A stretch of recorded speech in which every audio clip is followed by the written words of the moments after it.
Hello students, welcome to my YouTube channel. So today we are going to discuss a chapter of class 8, that is land, soil, water, which comes under natural vegetation and wildlife resources also.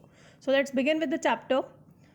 See, as you have seen in this picture, Varanasi and another is Dalhousie. So as you all know that Varanasi is situated between the two rivers Varuna and Asi, and it is basically a city in Uttar Pradesh. So I just wanted to tell you here that there are two different cities in this picture, and the area is also different and the landform is also different. Another is Dalhousie. Dalhousie is situated at a high height of the mountain ranges in the northern part of Himachal Pradesh. Right. So these are the two different images which you are seeing here, and so let's come to the chapter. First is land resources. So what are land resources? See, basically land is one of the natural resource, and it includes mountains, plains, plateaus, islands, etc. It covers 29% of the total surface area of the earth, and 90% of the world's population occupies 30% of its land. That means land is being distributed among various people, and some people are using it for construction, some people are doing mining, and on some land, on few area, or we can say there are few forest areas that are on the land. So land is also a very important natural resource.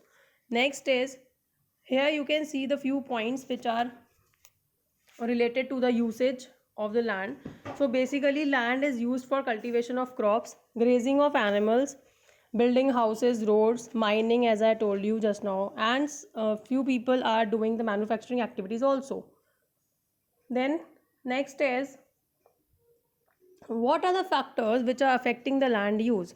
See, there are various factors which are affecting the land, right? Like in India, you know, India is a developing country, and it is having the plains, plateaus, mountains in different part of the country. Like in north we have the Himalayas, like in western part we have the desert, in southern part also we have some hills and all, and in east part also. So there are different things in our one country, that is India. So there are various factors. First is topography, then soil. Different areas are having different kinds of soil. There are six different types of soil are there, like laterite soil, mountainous soil, red soil, yellow soil. Then climate, like if you go upward to the Himalayas or to the Himachal, then you will find that the climate is very cool. And if you go to the western part, or if you go to the Rajasthan side, then it is too hot and humid. Then next is minerals, then availability of water, of course, and last is population and the technology. Next is the classification of land resources. So there are basically two types of land resources: private and the community. Private, as you all know, private, that means the ownership of that land is in the hands of a private individual. If we talk about community, that means the land is belong to a whole community. Like for example, a park, or we can say a pond, or a burial ground, that is for every individual who is living in a particular community. Then next is conservation of land. What are the factors by which we can conserve or we can protect our land resource? So we can do, or we can plant more and more trees, or forestation we can do. Use of chemical fertilizers should be regulated. Mining activities should be controlled, because you know that human activities are degrading our environment, degrading our natural resources day by day. So we have to be taken care of, and we have to control and check regularly. Land should be reclaimed, that means reclamation should be there. If land is not in a not in use, then we can use it in a proper way by some resources or by means. No construction should be allowed in the landside prone areas. Then we have the soil resources. See, soil is the topmost layer of the earth's surface. It helps mainly in the growth of vegetation. Crop production mainly depends on the quality of the soil. So soil fertility of the soil should be maintained. And how it will be maintained? By using the pesticides, by using the manures and high yield variety of seeds. Human beings and animals are directly or indirectly depends on the soil for their food and other necessities.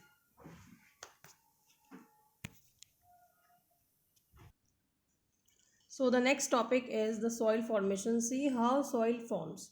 It is a very long process, and it takes too much time to form. See, only 2 centimeter depth of the soil is the topsoil, and which is suitable for the growth of the crops.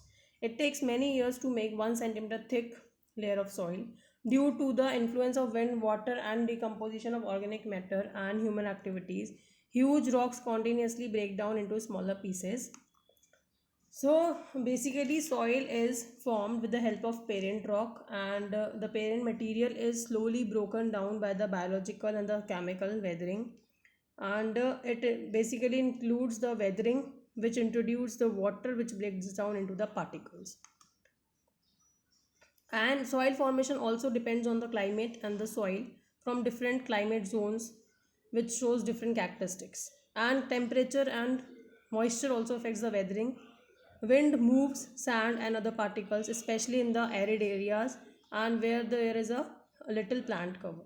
Temperature, another factor, is very important. Precipitation, which affects the biological activity. And then next is the factors of soil formation. First is the temperature, rainfall I have already explained. Parent rock we have done. Then relief and nature of slope, and flora and fauna. Flora and fauna means plants and animals. Then climate I have discussed already, and time also. Right. Next is the soil profile. See, basically soil is having the 4 parts, or we can say it is the soil profile, which is a vertical section of the soil from the top to bottom. And on the very top you will see the horizon A, which is the topsoil, which is the topmost layer, and it is in dark in color, and it is important for the plant growth. Second is horizon B, which is also known as subsoil, that is below the topsoil, and it is basically made up of silt and clay. Third is horizon C, which is the broken particles of the rocks. Then last is the parent rock. Then next is types of the soil. See, I had just now mentioned that there are different types of soil, and which are available, which are found in different areas of the country. Alluvial soil, black soil, red soil, laterite soil, arid soil, and forest soil. So basically, what is alluvial soil? So what is alluvial soil? See, alluvial soil is the most suitable soil, and it will help in the plant growth, right? So these are deposited by the surface water, and you will mainly found these in the rivers, in the floodplains, and these are rich in humus, as they are deposited by the 3 important rivers, Himalayas, Indus, and Ganga, and Brahmaputra. Basically, this type of soil consists of silt and clay, which contains a good deal of organic matter. So similarly, there are few other features of different types of soil which you will find in different areas. So next is black soil. Black soil is also known as regular soil, and black soil is mainly suitable for the growth of cotton, and it is rich in potash, iron, magnesium. It is mainly found in Deccan Plateau, and it is also known as sometimes cotton soil. Then these are also characterized by the dark colored soil. These are rich in organic matter. Due to high fertility, these soil remain very sensitive, and they are prone to severe degradation. Basically, it is ideal for the crops like cotton, sugarcane, tobacco, wheat, millet, and oilseed. Then next is laterite soil. So laterite soil are having some of the features like these are basically found in the Western Ghats, and these are rich in iron, basically suitable for the growth of coffee, rubber, and cashew nuts. Then it is having a deficiency in lime and potash. Then next is red or yellow soil. It is mainly found in the eastern and the southern part of Deccan Plateau, formed by the denudation of igneous and metamorphic rocks. So basically this type of soil is formed by the denudation of igneous and the metamorphic rocks. What are igneous rocks? I think you might have done in 7th class. So igneous rocks are the rocks which are helpful, or which are the outcomes, or the of the solidification of the lava. So red and yellow soil are basically derived from the granite, gneisses and other metamorphic rocks.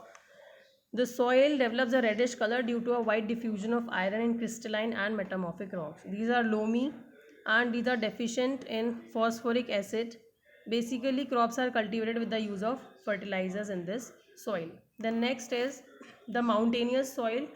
Mountainous soil is formed by the deposition of organic matter derived from the forest growth. It is also considered very fertile, and as you all know that mountainous areas are basically in the northern part of India. So mountainous soil is helpful for the growth of tea, coffee and spices. These are generally poorly developed, shallow, acidic and relatively infertile. So sorry, I am very sorry, it is infertile, it is not fertile. They are also highly diverse and can vary significantly within limited areas. In general, they become less fertile and less developed as the elevation increases, because the height increases as you move upwards, as you move towards height. So these are less fertile. These are also known as inceptisols. It is a scientific name of this particular soil of the mountainous region. Next is desert soil. So as the very name suggests, desert, so basically it is found in the desert areas. It is also less fertile, and due to less fertility, lack of vegetation is there in these type of areas, desert areas.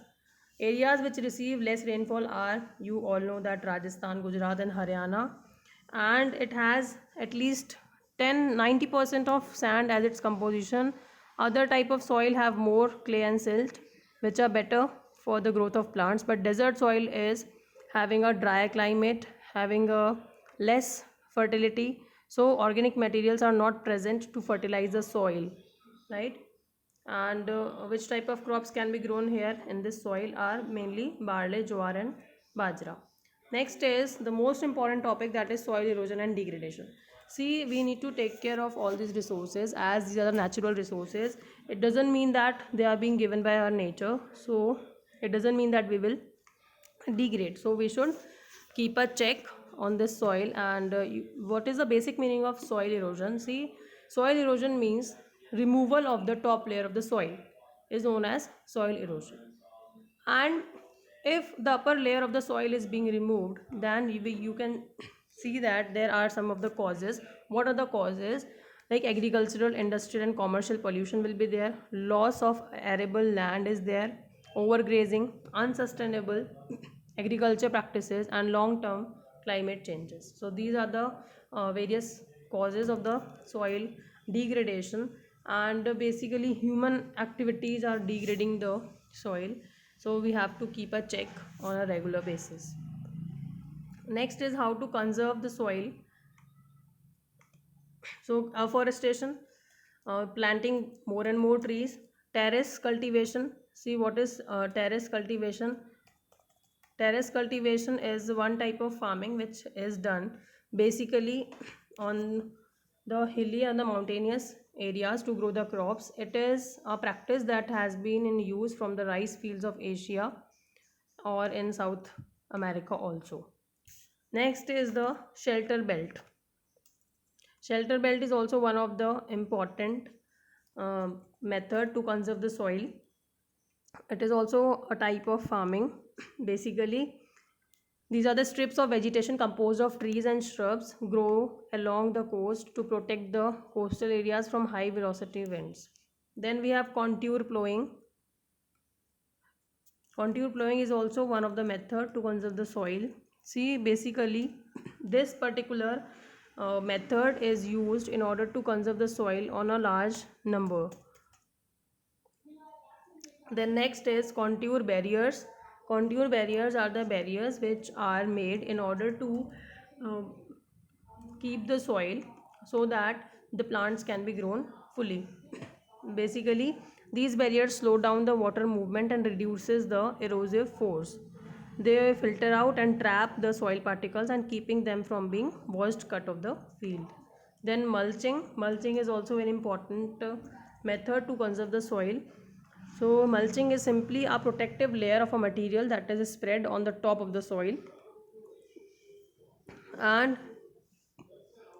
it is important for the plant growth, development, and efficient crop production. Rock dams are there, and then changes in the agricultural practices like crop rotation. You all know rotating crop, uh, to growing two crops on one land, intercropping, mixed cropping, like this.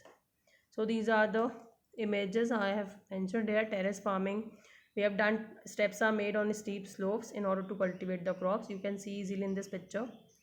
Then next is shelter belts. You can see easily in desert areas the speed of wind erodes the soil, so for that shelter belts are made.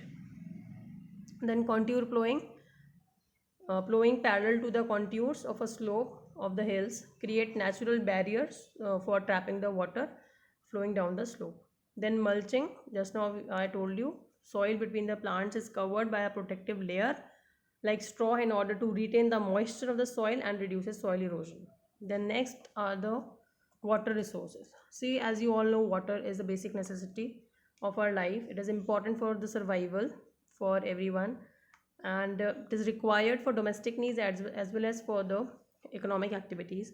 See, 70% of the earth's surface is covered by water.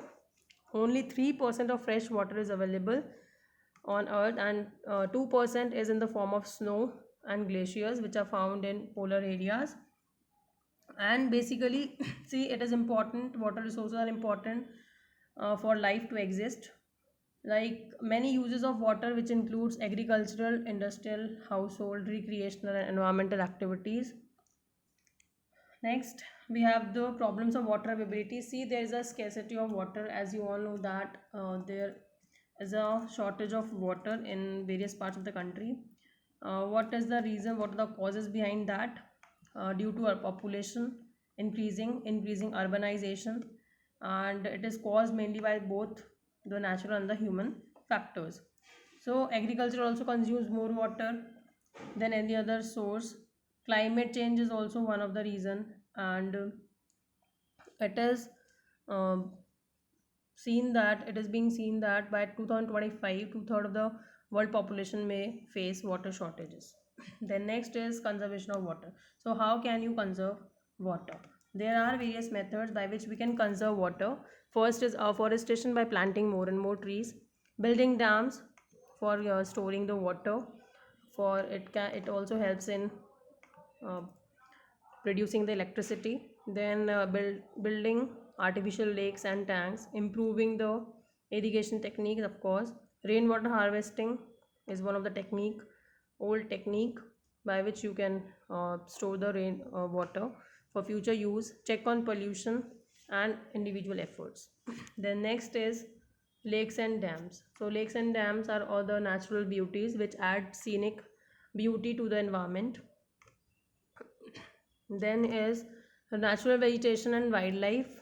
Natural vegetation means the plants which are grown naturally, right? So it has the few points like what is ecosystem. Ecosystem is the we can say plants and animals which are interdependent and interrelated to each other. And then we have the wildlife. Or before that, I just wanted to tell you that vegetation provides shelter to animals.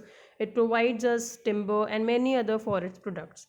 Plants produce oxygen which we need, and then oxygen is also very important because we humans breathe. Plants protect soil from degradation. Plants also helps in recharging the groundwater, so we need to protect our environment.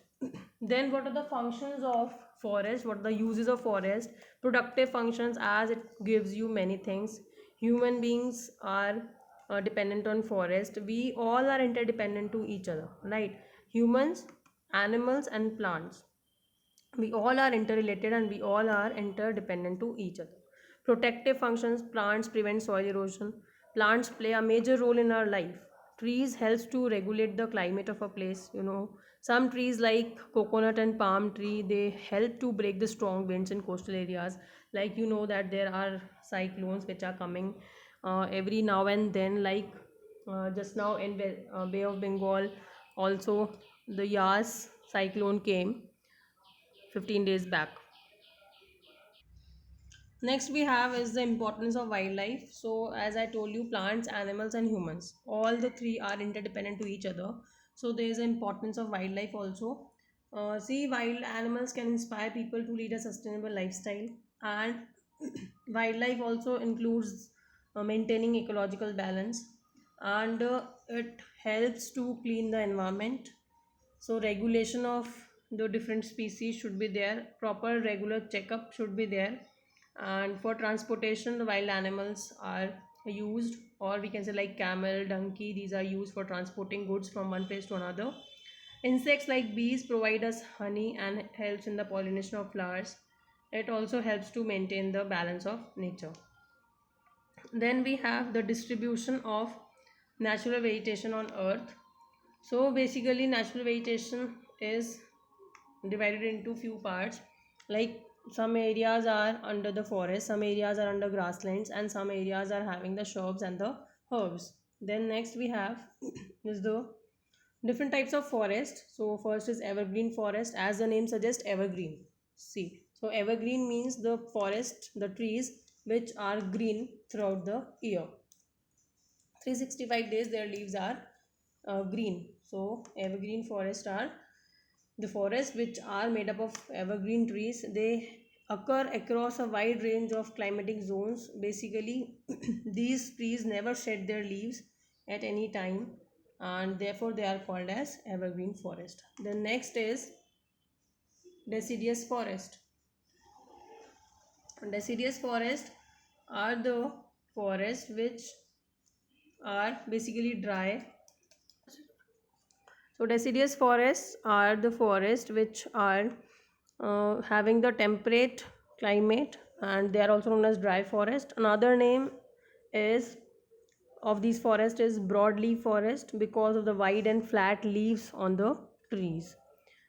Then next is thorn forest. As the name suggests, thorn, that means they have the thorns, and these are dense. They are mainly found in the areas of southwest of Punjab, Haryana, Rajasthan, and UP. They have the long roots penetrating deep into the soil to get moisture. Then we have the mangrove forest. So mangrove forests are also known as tidal forest. They basically grow submerged underwater, and these forests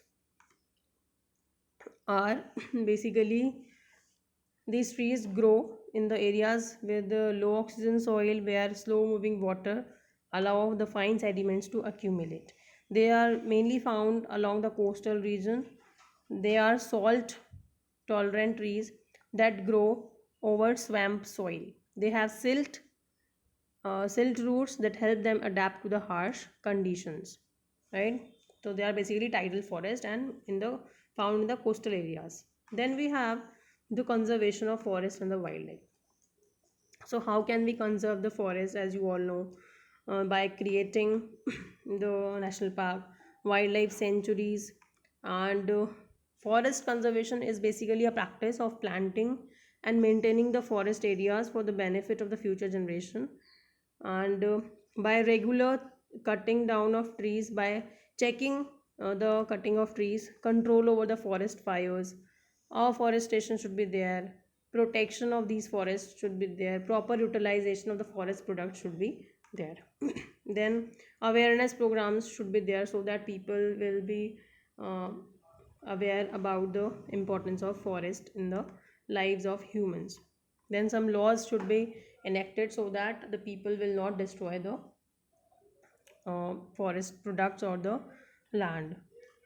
Then we have the forest fires. See, daily or within few months would be you will heard that there are forest fires or the plants are burning, like in Australia also Amazon forest. And there are many news that are coming daily that forest fires are there, which are sometimes they are naturally caused and sometimes they are human caused.